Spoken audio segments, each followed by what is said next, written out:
Ukraine on Wednesday released new footage of its audacious drone strike on Russian military air bases over the weekend. The footage showed attack drones targeting numerous Russian strategic bombers and other military aircraft in an operation codenamed Spider's Web.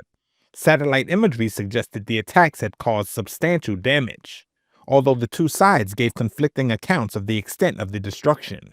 Reuters reported exclusively, citing two U.S. officials, that the drone attack hit as many as 20 Russian warplanes, destroying around 10 of them.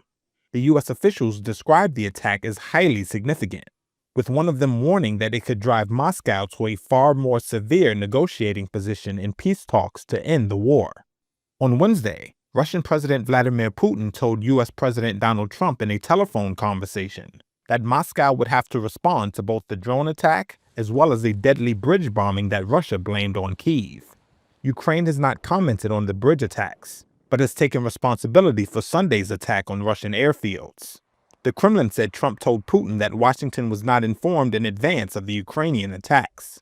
Trump, meanwhile, described Wednesday's conversation with Putin as good, but added it was, quote, not a conversation that will lead to immediate peace. Earlier on Wednesday, Ukrainian President Volodymyr Zelensky proposed implementing a ceasefire until such time as a meeting can be arranged with Putin.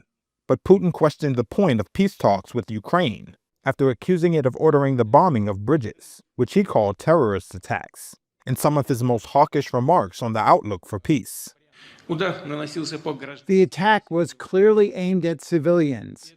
This fact confirms our concerns that the already illegitimate regime in Kyiv that once seized power is degenerating into a terrorist organization, and its sponsors are becoming accomplices of terrorists. Meanwhile, in Brussels, NATO defense ministers met to discuss continued military and strategic support for Ukraine.